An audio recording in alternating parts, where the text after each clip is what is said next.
Chiquillos, silicosis. Como estaba viendo la semana pasada, la silicosis en sí es una enfermedad que se origina o se ocasiona básicamente por la exposición crónica a sílice o a polvo con contenido de sílice, sin una medida de control.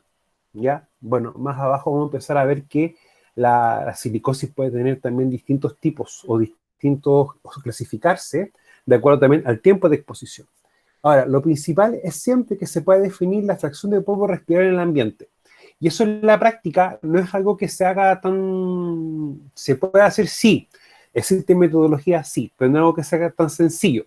Porque para eso requiere ver distintos parámetros. Un parámetro, por ejemplo, cuántas personas están expuestas a un trabajo y colocar una bomba de succión. O sea, a la altura de la cabeza se coloca un filtro con una bomba de succión, ¿ya? Y ese filtro luego después hace una especie de análisis y un pesaje. Y ahí se puede sacar la concentración para ver cuánto tú estás expuesto, ¿ya? Para poder también tomarlo en cuenta.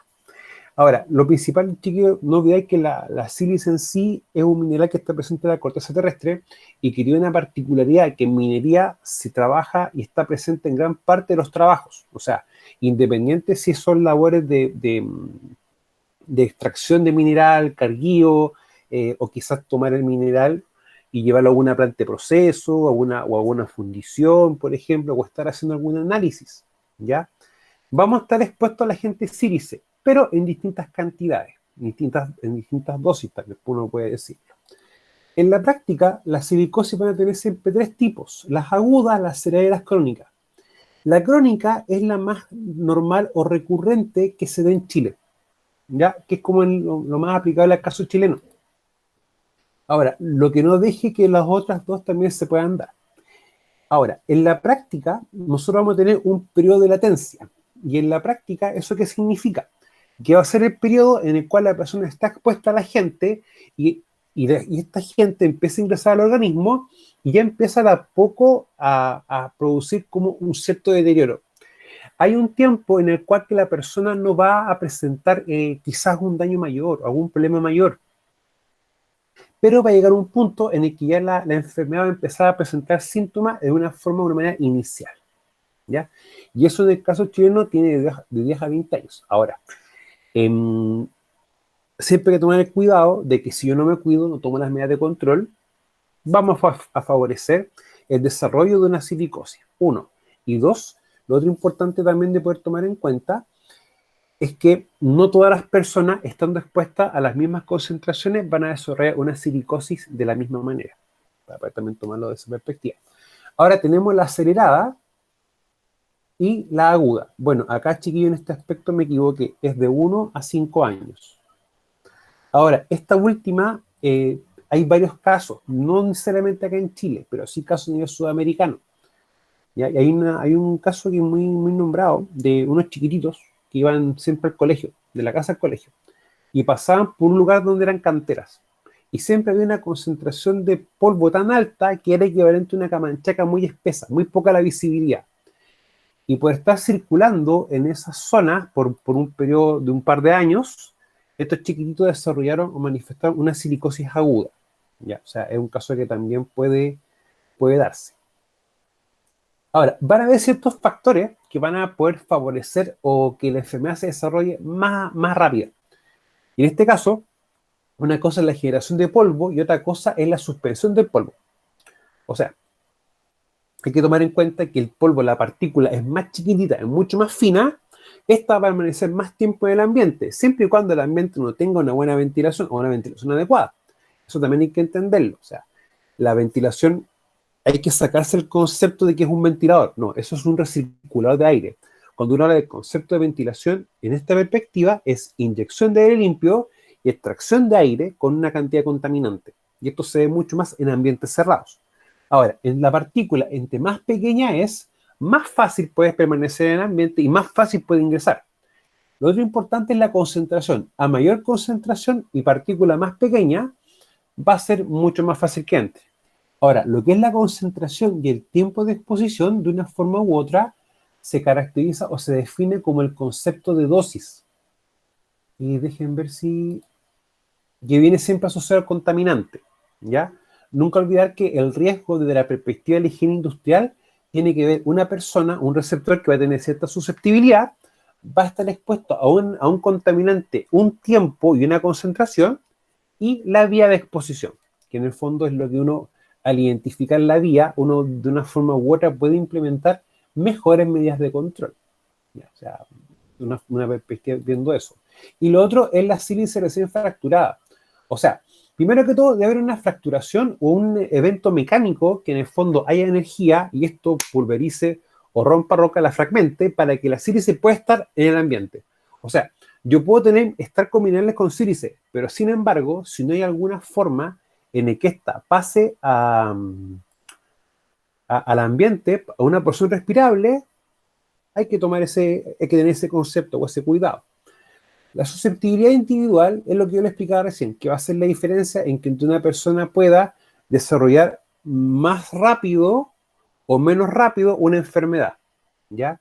Ahora, desde el punto de vista de lo que es la silicosis y quizás alguna afección pulmonar, que en este caso puede ser alguna afección neumoconógena, que es como el concepto más concreto, van a haber siempre diferencias entre hombres y mujeres, básicamente asociado al tamaño, a la contextura y al volumen respiratorio, que el hombre, como tiene un tamaño mayor, tiende a respirar volúmenes mayores de aire. Por lo tanto, hay estadísticas que revelan de que en sí los hombres van a también desarrollar más fácilmente o en mayor magnitud una enfermedad profesional que una mujer. Lo otro importante es entender que en sí la silicosis no mata, pero las enfermedades y complicaciones que produce la persona van a producir que finalmente la persona ya pueda fallecer, producto de tener esta enfermedad desarrollada.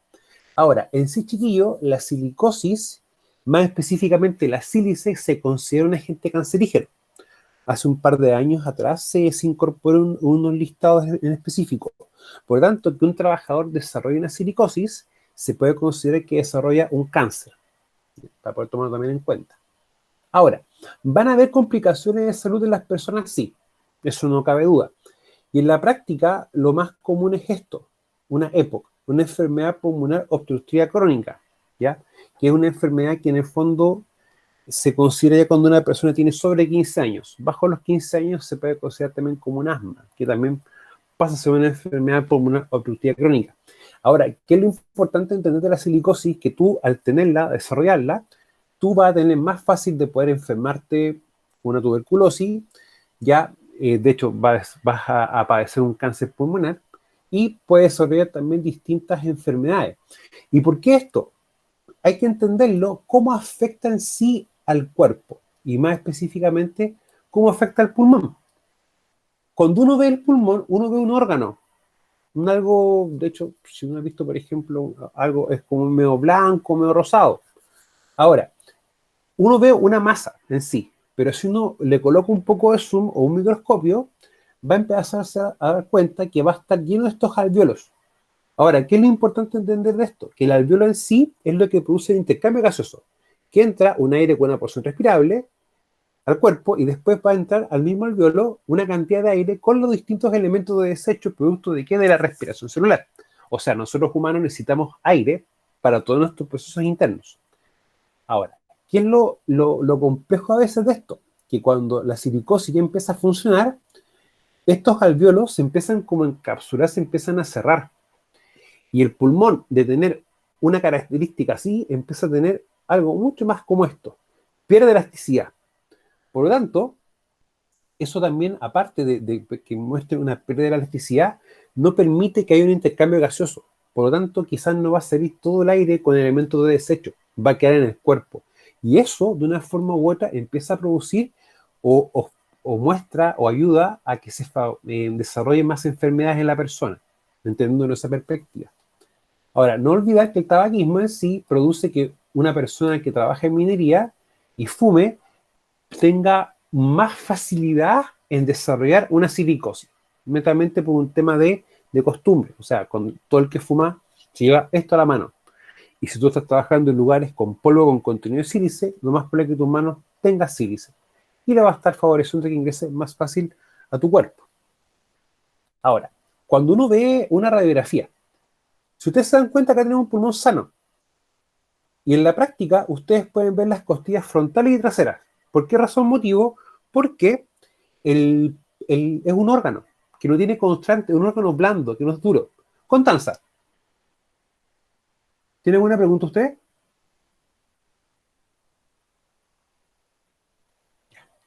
Ahora, si ustedes se dan cuenta acá, ya el pulmón no permite, o esta radiografía permite que no se vea tan hacia las costillas de la sección trasera o la que están en la espalda, sino que uno ya empieza a ver elementos de contraste. O sea, esto que era blando ya se está empezando a endurecer. Y si ustedes se van dando cuenta, se empieza a endurecer desde la sección donde entra aire, o sea, del centro hacia la ramificación externa, o sea, la parte externa del pulmón. Ahora, esto es bien complejo, porque ¿qué pasa? Que en la práctica cada vez va a entrar menos aire y va a salir menos aire. Y esto empieza a producir que la silicosis en sí se manifieste en distintos grados. Hay algunos grados que las personas, por ejemplo, pueden utilizar un broncodilatador, un inhalador, que en este caso es un inhalador de tipo polvo. Y otras personas que ya tienen la silicosis mucho más desarrollada y con un daño mayor en el cuerpo, que se transforma en oxígeno dependiente. Y eso también es un tema muy importante a considerar. Ahora, persona sana, persona con silicosis y persona con un tabaquismo, ¿ya? Ahora, si ustedes se van dando cuenta, hay un desgaste mayor en el pulmón, pero en la zona baja. Y netamente viene asociado a los metales o a los humos metálicos o algún componente metálico que puede tener el humo. Y los metales siempre tienden a precipitar, porque tienen un peso mayor. Por lo tanto, de ahí que uno se empieza a dar cuenta del desgaste que tenga. Ahora, las medidas de control, ¿cómo yo aplico un control de riesgos?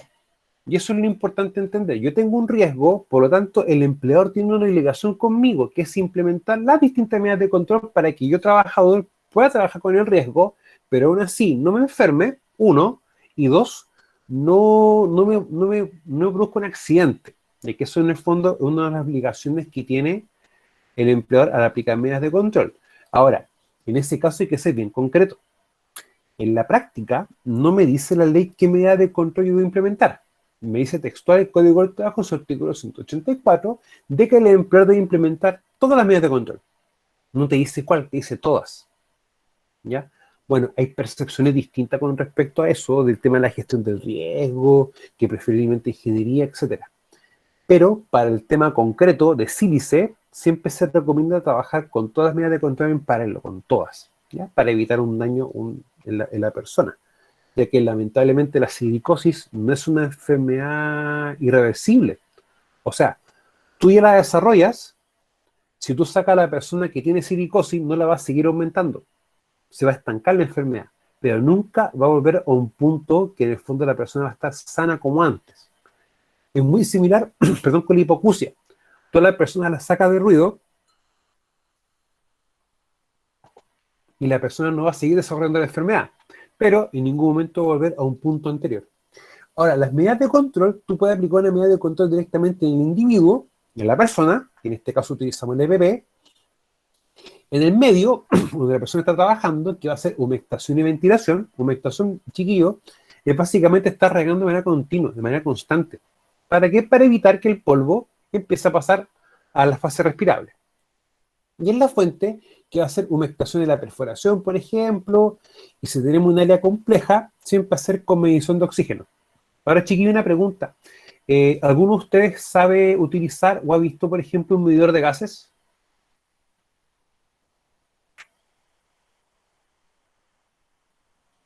Yo no, profesor. ¿No?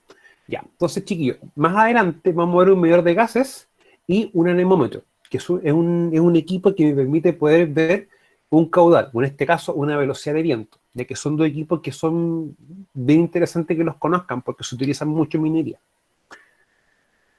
Ahora, lo que es importante en la medición de oxígeno, y eso tienen que tener los chiquillos bien claro, la importancia de medir oxígeno es que si yo estoy en un lugar con poca ventilación y tengo oxígeno menos de un 18%, hay que automáticamente evacuar el lugar porque tú en esa zona no puedes utilizar un equipo de protección respiratoria, ¿ya? Porque los filtros vienen con esa restricción, que tú no puedes utilizarlo en lugares que tengan menor a un 18% de oxígeno respirable, ¿ya?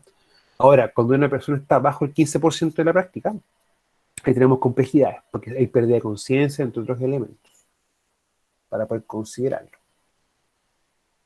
Ahora, por ejemplo, medidas de control de ingeniería, básicamente, por ejemplo, aumentación, que es en el caso de cuando, por ejemplo, uno quiere hacer un corte de un testigo o cortar una muestra, por ejemplo, con un disco diamantado, y si la muestra tiene sílice, o quizá un mineral accesorio contenga sílice, lo principal es humectarlo. ¿Para qué? Para que el polvo de sílice no esté en el ambiente y pase a una fase acuosa. Ya en el fondo no pasa a ser parte del ambiente laboral para que tú lo puedas respirar. También tenemos ciertos elementos o ciertos trabajos que también tengan un sistema de absorción o un sistema de proyección de agua, o también puede ser quizás la velocidad que hagan el trabajo, pero quizás no a velocidades tan altas, para que el polvo que se genere no pase tan rápido. También tenemos sistemas de extracción de aire, que de una forma u otra se puede categorizar como extracción localizada. O sea, si tú estás trabajando, acá por ejemplo, un sistema de extracción que chupe el aire para que tú no lo respires, sino que lo absorbas. Esa es una localizada. Y una global va a ser, por ejemplo, un sistema de captación que esté en todo el ambiente de trabajo. Algo muy similar, por ejemplo, a una campana de una cocina, para poder también tomarlo en cuenta. Lo otro importante son los controles administrativos. O sea, control administrativo, chiquillos, para poder dejarlo más concreto, es, por ejemplo, todo procedimiento de trabajo, todo instructivo que pueda existir, uno. Y dos, por ejemplo, cómo yo capacito al personal. Tercero, cómo yo veo el sistema de turno. O más concreto, es ver cuánta gente va a estar expuesta a un trabajo en sí. Y eso hay veces que uno lo propone como medida de control, pero eso es un tema que tiene que conversarse entre trabajador y supervisión, ya que un supervisor sabe por lo menos cuánto personal necesita, cuántas veces trabaja en el día y cuánto dura eso. Que uno hace referencia, por ejemplo, a los ciclos de trabajo. Y lo otro importante son los elementos de protección respiratoria. O sea, nunca olvidar que una full face o un rostro completo tiene un grado de protección 50 versus un respirador de medio rostro, como el que tenemos acá, ¿ya?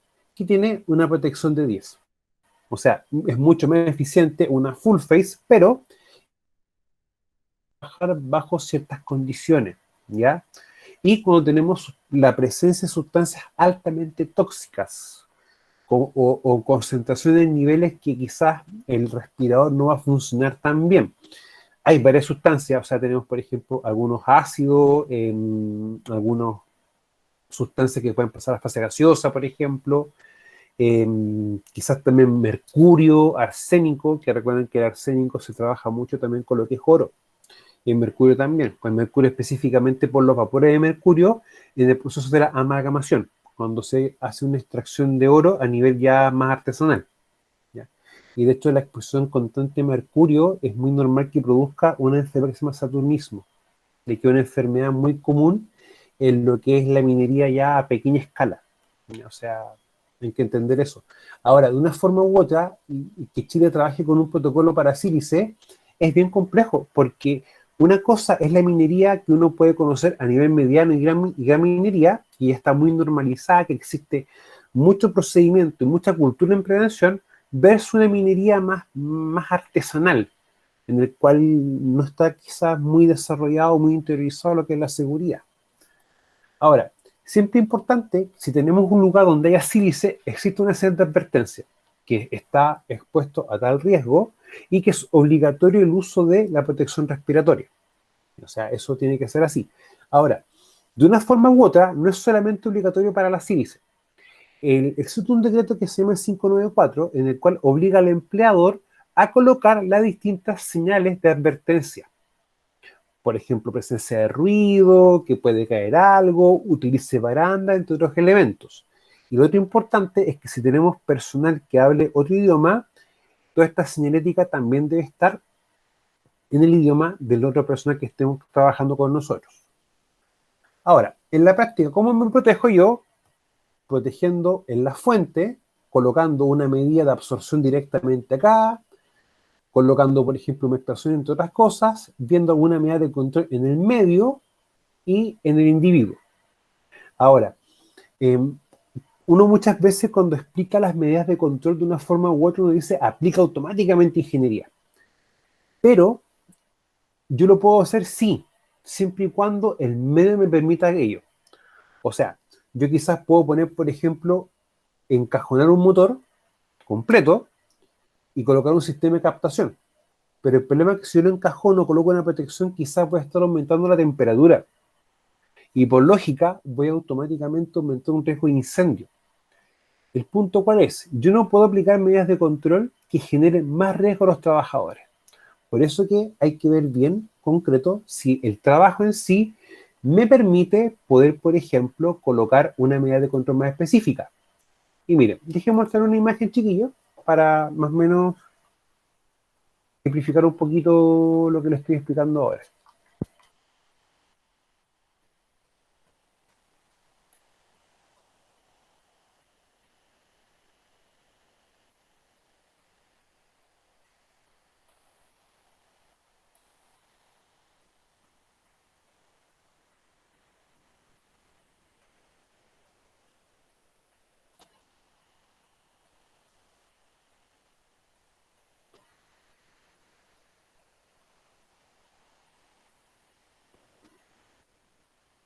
Chiquillos, ¿están viendo lo mismo que yo?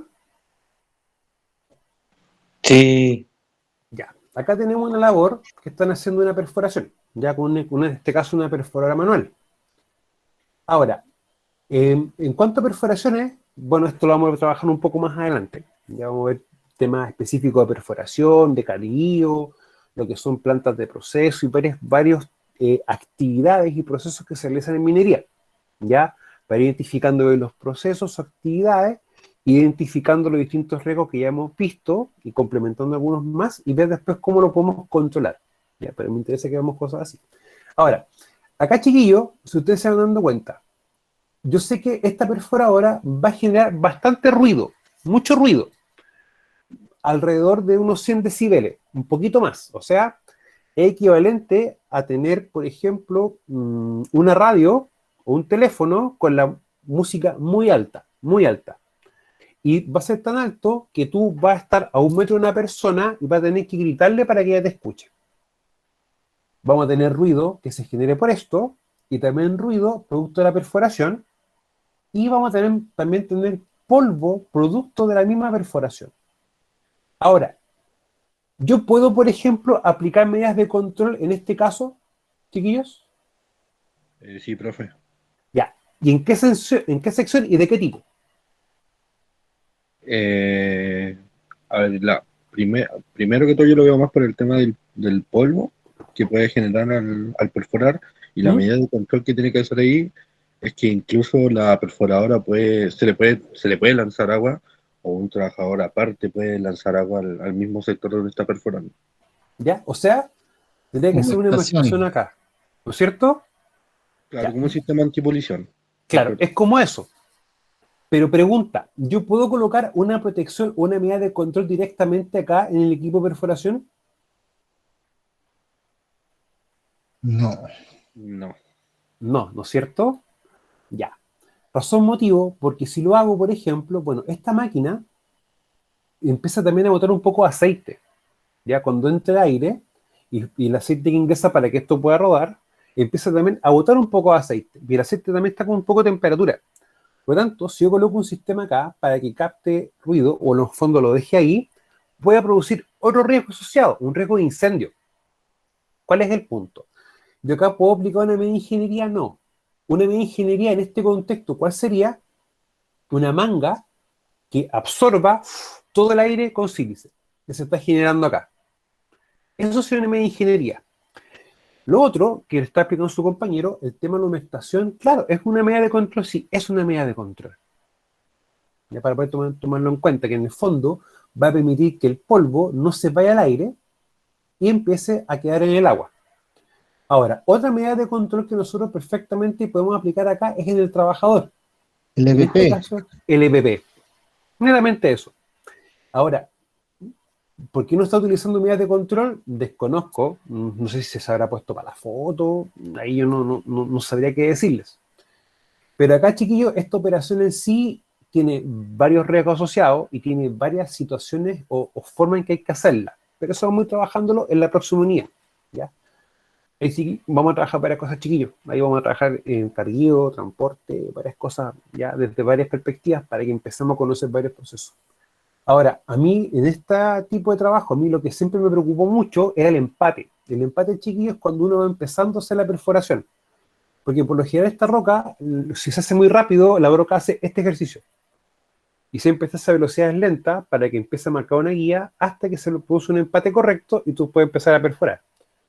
Pero eso hay varias formas y hay varios pros, varios contras, etcétera. O sea, este es un equipo manual que va a implicar ciertos riesgos para el trabajador, que va a ser distinto de un equipo automático, un semiautomático, o una DTH, o un vagón. O sea, hay diferencias, ¿ya? Pero eso vamos a trabajar los chiquillos más adelante. Entonces, si se dan cuenta acá, puedo trabajar una medida de ingeniería directamente en este sector o en el ambiente, o una medida de protección personal en el trabajador. No así una medida directamente en el equipo, porque esto puede producir otros riesgos asociados para el trabajador. O sea, yo no puedo aplicar ninguna medida de control que en la práctica me pueda generar un accidente a mí. Eso también es cuando uno utiliza una full face.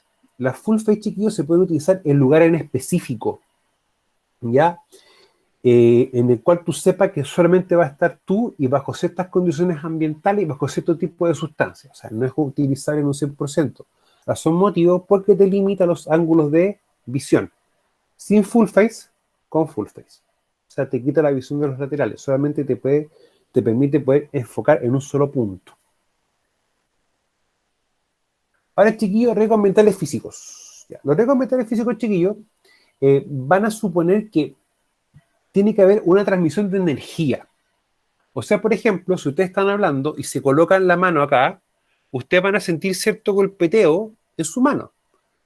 Y uno dice, o sea, hay cierta presión que genera mi voz sobre la mano. En la práctica, eso es energía. Y desde el punto de vista de ruido, eso se llama nivel de presión sonora. O sea, es el nivel de presión que genera nuestra voz en una superficie. Ahora, uno también puede decir frío, calor, ok, son también manifestaciones de energía. O la misma temperatura, la misma luz, por ejemplo, o la vibración. La única diferencia, chiquillos, concreto entre ruido y vibración es el medio. La vibración tiene que pasar en un medio sólido para tú poder percibirla. En cambio, el sonido, que es distinto de ruido, tiene que pasar por un medio. En este caso, un medio gaseoso, para poder tomarlo en cuenta. Ahora, hay ciertas labores industriales que, por su naturaleza y por sus características, nos obligan de una u otra forma a trabajar en condiciones anormales. Un ejemplo es la altura. Sobre 1000 metros, ya uno va a estar considerando que está trabajando en la altura geográfica. Hay bibliografía que dice sobre 1500 metros sobre el nivel de mar, u otra 2000, pero ya siendo bien concreto, sobre 1000 metros ya se considera altura geográfica, para poder considerarlo. Ahora, a mayor altura, empiezan también a ocurrir otros fenómenos. Va a haber variaciones en la presión y también va a haber sensación térmica distinta. Uno va a percibir más frío y a mayor altura es más viento, menor temperatura, por lo tanto uno va a percibir más frío. Ahora, ¿esas condiciones ambientales pueden modificar nuestro trabajo? Lo va a hacer, sin lugar a dudas. Caso contrario, muchas en profundidad o bajo tierra, que uno va a sentir más temperatura, va a sentir mucho más calor y va a haber mucho más humedad. Por lo tanto, va a producir que se produzcan efectos distintos en el cuerpo de la persona. Ya van a ver, por ejemplo, variaciones de la temperatura. La temperatura, chiquillo, desde el punto de vista ocupacional, uno siempre la considera en dos puntos de vista, la temperatura superficial y la temperatura interna, ¿ya? Y cuando uno ve que uno está transpirando, es porque trata de haber un equilibrio entre la temperatura profunda y la temperatura externa del cuerpo, ¿ya? Para poder lograr un equilibrio. En la práctica, el cuerpo humano va a poder soportar hasta ciertos niveles de energía, tanto para lo que es luz, lo que es calor, lo que es frío, lo que es ruido. Y cuando sobrepasa ciertos límites, ya uno va a hablar de que el cuerpo va a producir un daño.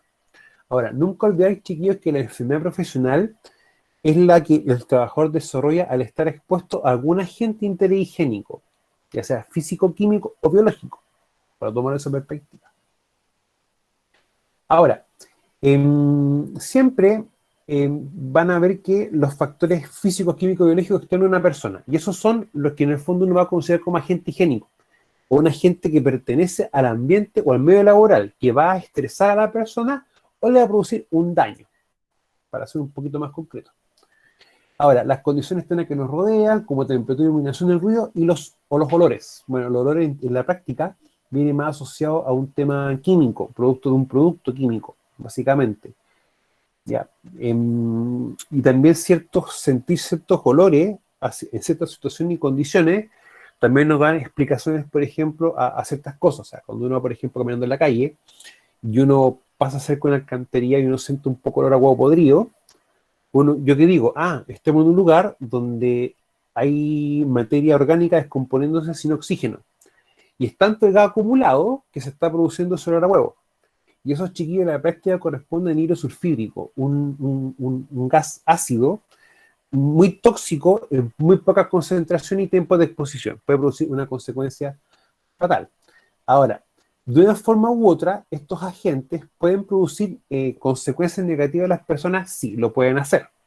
Y también hay que entender que muchas veces el factor temperatura, específicamente temperaturas altas, va a producir daño en las personas. La bibliografía nos dice que siempre como que la temperatura ideal para que uno pueda trabajar es de 22 a 24 grados Celsius. Ya cuando el cuerpo está sometiéndose a temperaturas mayores, uno puede esperar que el cuerpo produzca una reacción distinta. Ya, esto porque se lo hago referencia. En la población chilena, siempre con la edad va a empezar a generar enfermedades de base. Hay dos enfermedades muy comunes en la población chilena, y más específicamente en la población laboral, que son las enfermedades asociadas a la presión y las enfermedades asociadas al azúcar de la sangre, como por ejemplo en el caso de algunas personas que que pueden tener, por ejemplo, tendencia a la resistencia a la insulina o tengan diabetes. Cuando tenemos esas enfermedades de base, que por lo general las personas no saben que la tienen, o se las tienen o se las controlan, y estamos expuestos a ciertas temperaturas, el cuerpo puede producir un efecto contrario muy rápido, ya específicamente asociado también al tema del azúcar, que se puede desvanecer o aumento en la presión. Esas enfermedades pueden sufrirse como crisis o ataques asociados a ellas por un cambio brusco en una condición física de ambiente de trabajo. Ahora, también la temperatura va a favorecer, por ejemplo, que una sustancia líquida pase a fase gaseosa más rápidamente, que es un caso muy sencillo cuando uno va a cargar combustible, que cuando uno va a echar benzina, uno siente olor a benzina. Y claro, una sustancia líquida que temperaturalmente pasa a fase gaseosa. Ahora, los factores atmosféricos son elementos que influyen en nuestro estado físico, intelectual y emocional. ¿Sí? O sea, muchas veces uno nota cuando está mucho más nublado, que uno quizás esté un poco más bajoneado, un poco más triste. ¿Ya? Son condiciones del ambiente que van a producir un efecto en las personas. Ahora, nunca creer, chiquillos, que nosotros somos seres que tenemos una concepción física, una parte social, física social, y una parte emocional. O sea, que en el fondo somos seres íntegros, en el cual uno va a interactuar con el medio desde esas distintas maneras. La temperatura ambiental, chiquillos, básicamente hay que siempre tratar de poder trabajar a unas temperaturas adecuadas. Ahora, entre más frío exista y más viento haya, va a ser menor el tiempo de exposición, ¿ya? Más adelante vamos a revisar cuando veamos un poco de altura geográfica o procesos que se hacen en ese tipo de trabajo, o en ese tipo de condiciones, perdón. Hay una tablita que te indica los tiempos de exposición. Por eso yo también en un momento le hacía referencia a los anemómetros, porque ese equipo, uno ve la temperatura con un termómetro y coloca el anemómetro, eso también te puede decir cuánto tiempo tú puedes estar expuesto a esa situación, antes que el cuerpo empiece a generar algún tema. Ahora, una cosa es la exposición ocupacional, o sea, que tú por tu trabajo tengas que estar expuesto a situaciones de frío o situaciones de calor, que en minería, chiquillo, esos siempre se van a dar, o sea, es muy poco los casos en el que uno pueda trabajar en condiciones ideales, ¿ya? Ahora, la contaminación ambiental, chiquillo, hay que entenderlo también que ciertas condiciones del ambiente van a favorecer. O sea, la humedad, por ejemplo, va a ayudar a que los gases permanezcan más en la atmósfera. Baja velocidad de viento va a ayudar a que permanezca más un gas en la atmósfera. Por lo tanto, en mayor temperatura, menor humedad y más viento va a hacer que esto empieza a producirse una limpieza mejor del aire. ¿Ya? Uno lo puede notar, por ejemplo, acá en Barinas, cuando está muy nublado y uno va por la calle, uno siente más fácil el olor al humo de los vehículos, a los gases de la combustión. Diferencia cuando ahí está más ventilado y hace más calor, que eso cuesta un poco diferenciarlo, porque vamos a tener esa característica del ambiente. Ahora, no todos los contaminantes se van a mover igual por la atmósfera y van a producir los mismos efectos. O sea, cantidad de agentes contaminantes existen muchas cantidades. O sea, son bastantes los contaminantes que existen y las sustancias. Ahora, no todas se utilizan de igual forma, de igual manera. Ahora, los agentes físicos, chiquillos, para ser más concretos, son los que tenemos acá. Ruido y vibraciones, temperaturas, iluminación, radiaciones ionizantes y presiones anormales. Ahora, en la práctica, cada una de ellas va a producir efectos distintos en el cuerpo, pero también pueden producir efectos combinados, o que un peligro me genere ruido y vibración. Un ejemplo es un motor. Un motor va a generar ruido y generar vibraciones, pero también va a generar gases, producto de la combustión. Ahora, uno como lo ve mucho en minería, un ejemplo así son los vehículos, la maquinaria, que tiene motores para funcionar, y también los compresores, que también tienen esas dos características, que generan ruido y vibraciones. Ahora, ruido, chiquillos. Ruido que es una de las enfermedades profesionales que más se desarrolla en Chile, o que más se da. De cada 10 personas que manifiestan una enfermedad profesional, de 6 a 7 es por una hipoacusia neurosensorial, o vulgarmente conocida una sordera profesional. De 1 a 2 es por silicosis y el otro 1 es por enfermedades profesionales varias. O sea, incluso, por ejemplo, la exposición continua a frío va produciendo una afección a la piel que también se puede considerar una enfermedad profesional, ¿ya? Si mi memoria me falla, chiquillos, el decreto supremo, el 109 parece, o el 110, uno de los dos, te muestra, todos los agentes de interés higiénico que pueden generar enfermedad en las personas, para tomarlo en cuenta. Ahora, ¿una persona sorda se aísla? Sí. O sea, la sordera, chiquillo, profesional, hay que entenderla de varios puntos de vista. O sea, mí siempre me hacen una pregunta y me dicen, ¿yo cómo puedo saber si estoy expuesto a ruido? Ya, lo primero, para que dos personas en un ambiente se puedan escuchar y están a menos de 1 metro y se tienen que gritar, ahí tú a ruido vas a estar expuesto, de una forma u otra. Ahora, el ruido, chiquillo, no solamente se da en el ámbito del trabajo, el ruido nos acompaña en todas partes. Y el mejor, peor ejemplo es esto, audífonos. ¿Ya? O sea, yo creo que todo nos ha pasado, que vamos en un colectivo, en un bus, en una micro o por la calle y uno está escuchando lo que la persona escucha, básicamente porque tiene todo esto todo al volumen máximo. Y eso que implica de que en la práctica la misma población está generando actitudes para poder desarrollar una hipoacusia, pero en este caso no de origen laboral, sino una hipoacusia por la vida diaria. Ahora eso es normal y habitual, que cada uno esté con su teléfono, con su tablet, con su compu, con un par de audífonos, aislar lo que hace. Siempre vamos a estar expuestos, siempre. O sea, el ruido, chiquillo, nos va a acompañar el día a día, todos los días. Y eso hay que dejarlo bien claro. Ahora, ¿por qué yo solo hago referencia? Porque si vamos a estar trabajando 8 o 10 horas, por ejemplo, a la hora de perforación, hay que tener un ruido considerable. Para más encima salir de eso y conectarte con esto es complejo. Ahora, siempre hay como preguntas patrón que uno experto en prevención le hace a un trabajador, pero también son preguntas que se pueden hacer entre ellos. Primero, la de la distancia. Segundo, si terminado tu trabajo, sientes un pitito, te acuestas y te despiertas y el pitito sigue o va aumentando, que es un tema. Lo otro que uno también pregunta es si son los dolores constantes de cabeza.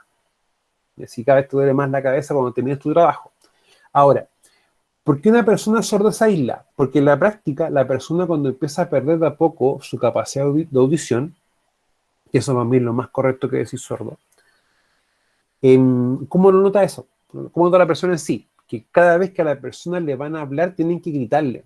Entonces la misma persona se da cuenta que para que interactúen con él hay que gritar, la misma persona se empieza a aislar, empieza cada vez a ponerse más ermitaño y empieza a interactuar menos con las personas. Eso, o sea, uno muchas veces como hijo quizás, o como pololo, polola, hermano, hermana, nieto, sobrino, se puede dar cuenta de aquello, de ese ejercicio, para poder tomarlo en cuenta. Bueno, hay otro elemento también que puede favorecer el desarrollo de una sordera y son los cambios de presión. O sea, estar trabajando en una altura y bajar el nivel de mar muy bruscamente, o bajar de 4.000 metros, 2.000 metros muy brusco. Eso también produce alteraciones en el oído medio. ¿Cómo uno se puede dar cuenta que tiene una alteración en el oído medio? Netamente, por ejemplo, con temas de equilibrio, uno, y dos, cuando uno está conduciendo. Cuando uno conduce, por ejemplo, muy pegado a la berma, uno se da cuenta que tiene una alteración en el oído medio, para poder considerarlo. Bueno, dentro de los agentes contaminantes, dentro de los físicos, tenemos ruido, ya que en el fondo es una manifestación de energía mecánica, pero en un medio de aire, ¿ya? No a diferencia de las vibraciones que en un medio sólido. Y el ruido siempre va a ser el primer contaminante a escala industrial y en la vida diaria. O sea, de eso no tiene duda. Bueno, 66,6 corresponde hipoacusia neurosensorial, o sea, prácticamente 70% es lo que desarrolla una hipoacusia. Ahora, hay que entender que esto va a ser en un grado, o sea, no es que todos van a desarrollar una sordera tal que no van a escuchar nada, no. Acá hay que ver eso, se ve en concreto, que el nivel de daño va a depender del tiempo al que tú estuviste expuesto y el nivel de presión sonora al que tú estuviste expuesto. O sea, no es que todo va a generar una sordera al mismo nivel, va a ser caso a caso, y eso viene siempre asociado a lo que es la susceptibilidad personal. Ahora, chiquillos, el escuchar en sí hace referencia a la acción de poner atención a algo que es captado por el sentido auditivo. O sea, para lo que muchos, contrario a lo que muchos puedan creer, tú no escuchas con el oído. Tu oído capta y lo que procesa algo que es como un sonido o un ruido es tu cerebro. Por lo tanto, puede desarrollarse o quizás ver algún tema auditivo netamente por el sistema de captación, como también el sistema nervioso que va a transmitir la información para que sea procesada por el cerebro. Eso también hay que entenderlo de una forma u otra. Ahora, hay siempre diferencias entre sonido y ruido, ¿ya? O sea, yo siempre llamo que el sonido es la vibración acústica que se transmite a través de un medio elástico y que es capaz de producir una sensación audible. Ahora, movimiento ondulatorio, porque el sonido va a tener, o ruido va a tener unos componentes, que puede ser más ancho, o más angosto, o más grande, o más cortito, más achatado, dependiendo de lo que uno esté hablando o sintiendo. Ahora, el sonido sí, chiquillo, es una sensación audible, ¿ya?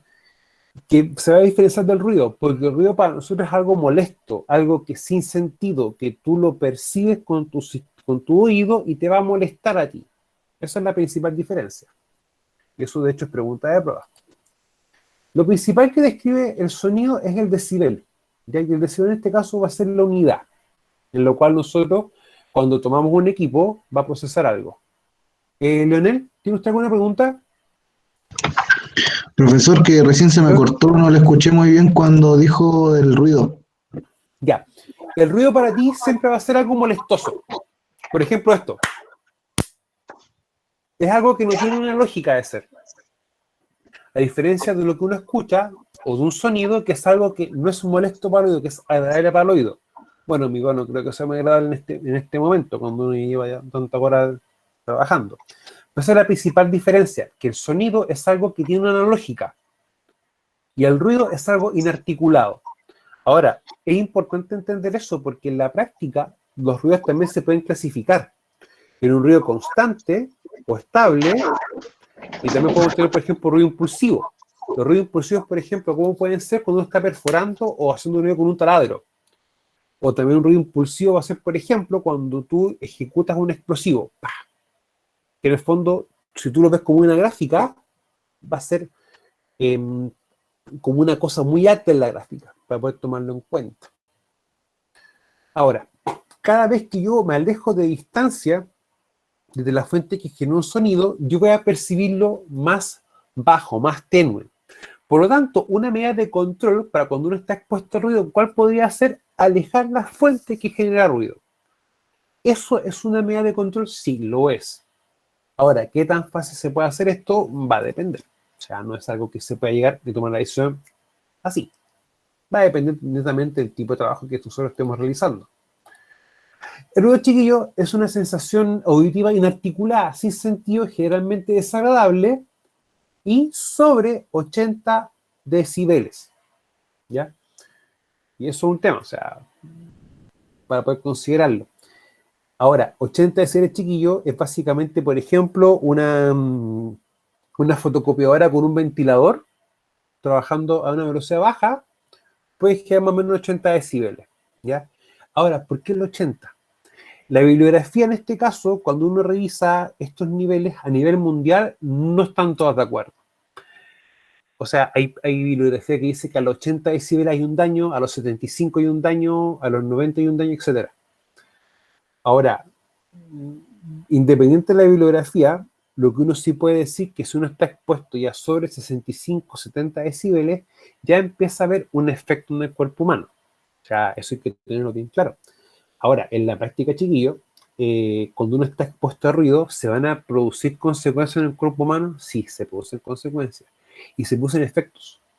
Uno de los efectos muy, muy particulares es el tema del cambio hormonal, la fluctuación de la producción de hormonas, tanto para hombres como para mujeres.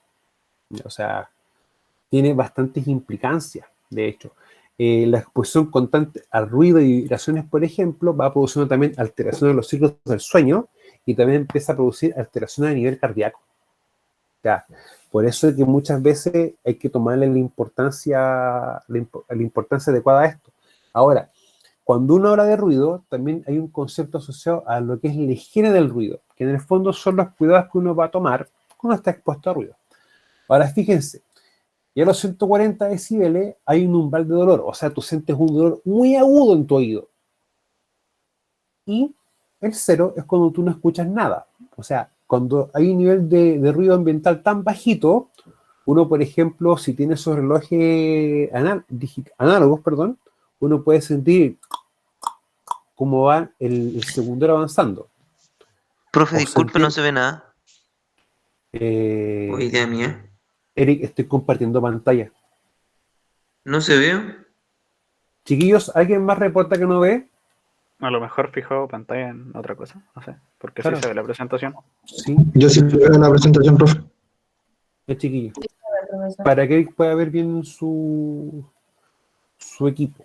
Ahora miren, en la práctica, chiquillos, esto más o menos lo que uno va sintiendo en la noche, 30 decibeles, ¿ya? Y ahí que uno pueda sentir los distintos sonidos, una gotera, o quizás un segundero, o quizás algo lejano. Pero a medida que va avanzando el día, ya empieza a aumentar el nivel de presión sonora. Ahora fíjense, una es medir angular un galletero, una cera circular y una fotocopiadora. Que estos chiquillos es lo más habitual que uno esté expuesto, ¿ya? O sea, hay distintos efectos.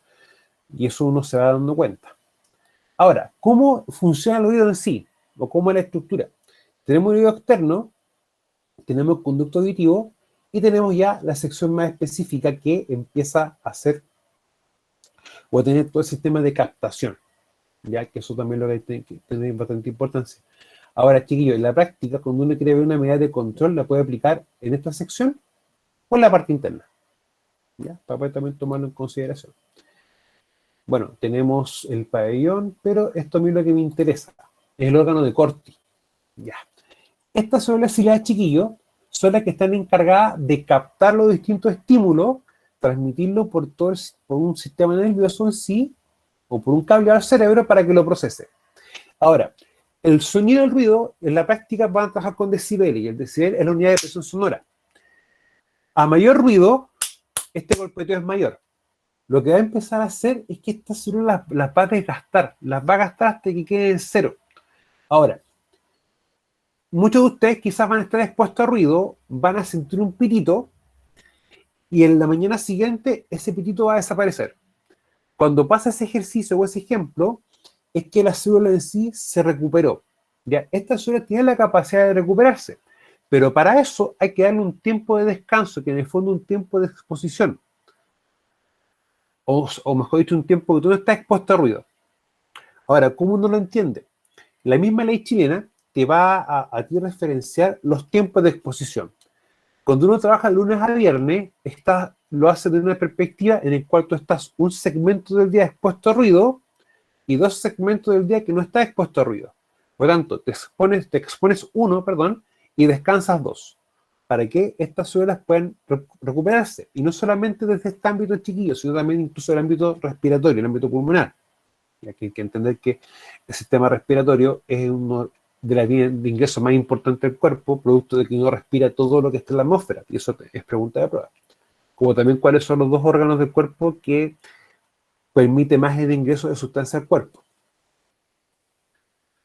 Ahora, lo principal, chiquillos, son las vías de conducción del sonido en el oído, ¿ya? Y acá en la sección que a nosotros también nos interesa bastante, que aquí empieza también toda la circulación y captación del mismo.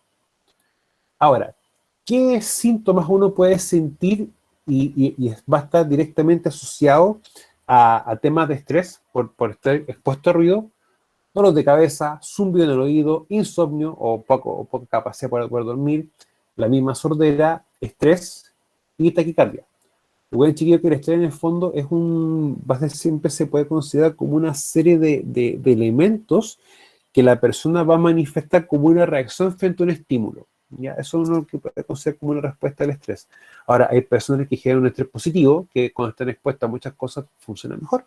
Y otras personas que, al contrario, que no les gusta trabajar mucho con aquello. Pero esto es importante, chicos, taquicardia. En el fondo, tu sistema cardíaco empieza a funcionar distinto, más acelerado, ¿ya? Y en ese aspecto el cuerpo humano, no sé si es para bien o para mal, pero cuando detecta situaciones similares a aquello, el cuerpo automáticamente se empieza a acelerar, ¿ya?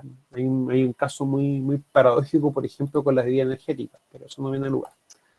Ahora, acá tenemos los distintos efectos en el cuerpo humano, ya que produce desde efectos a nivel de cerebro, a nivel del sistema cardíaco y a nivel del sistema reproductivo, para poder tomarlo en cuenta. Ahora, la sordera, chiquillos, siempre se da de 2 ámbitos, o de 2 puntos de vista, la conductiva y la sensoneural. La conductiva, chiquillos, es la que sí se puede corregir con tratamiento médico, y por lo general este tipo de conductiva se puede dar en personas que tengan una condición de nacimiento, ¿ya? Y que esta permita tener una corrección por cirugía. Y la sensoneuronal es la que es prácticamente irreversible y es la que técnicamente se genera por una exposición ocupacional a ruido, ¿ya? Ahora, ¿podemos tener exposición a ruido que no sean por el trabajo? Sí, lo podemos tener y es lo más común que pueda suceder, ¿ya? Y estos, chiquillos, son las ideas agotadas. O sea, cuando teníamos las de recién, las que están buenas y sanas, producto de no tener una buena higiene,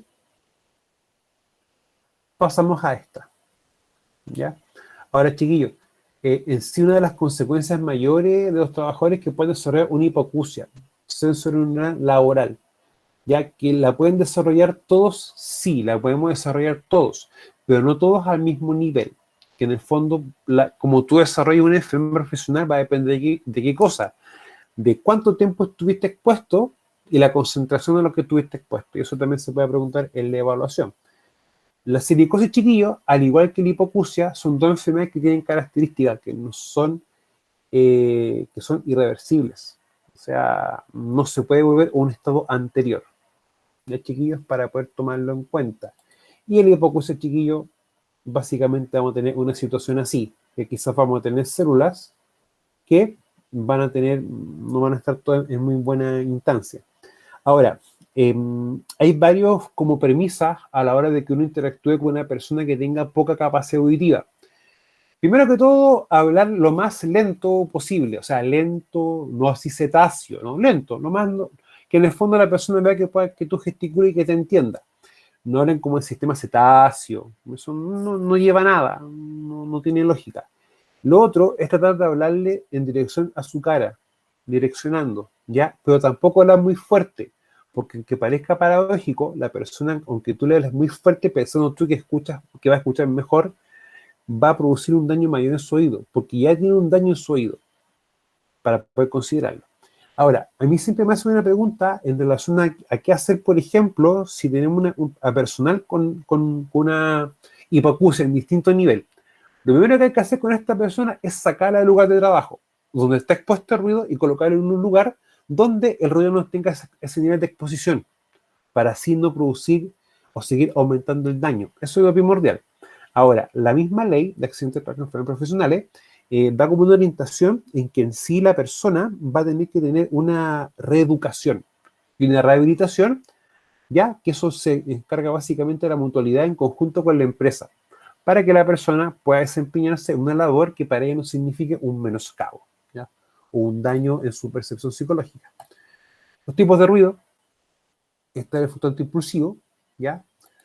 Diferencia del chiquillo, básicamente el estable que se mueve en un rango. El fluctuante va a ser algo así y el impulsivo, ¡pah! Ahora, en la práctica, estos son los 3 chiquillos que siempre se van a dar. Pero el impulsivo es el que se da de mayor forma, básicamente asociado a explosiones o a golpes repentinos de maquinaria o herramientas. Bueno, distintas formas de poder aplicar medidas de control, tanto en la fuente, en el medio, como en el receptor. Y lo importante viene asociado al famoso EPA, elemento de protección auditiva, ¿ya? Que en el fondo hace la diferencia. Los EPP son elementos de protección personal que van a tener distintas clasificaciones. Eso lo vamos a trabajar más adelante. Ya vamos a trabajar varias cositas asociadas con eso. Ahora, en la práctica tenemos todos estos tipos chiquillos de protección auditiva. ¿Ya? ¿Cuál vamos a utilizar nosotros en la práctica? Es la más adecuada para el trabajo que estemos realizando. Ya, para poder tomarlo también en cuenta. Y chiquillos, eso ha sido toda la materia. Primera consulta con respecto a esto. ¿Tienen ustedes alguna duda de la materia que hemos visto o que estamos viendo, chiquillos?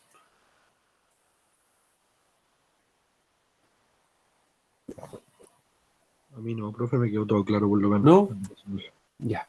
Chiquillos, si van teniendo dudas y les da vergüenza preguntar por acá, recuerden que está el chat de Moodle y también está el correo, ¿ya? Para que puedan hacer también preguntas. Ya, chiquillos, voy a dejar de grabar entonces.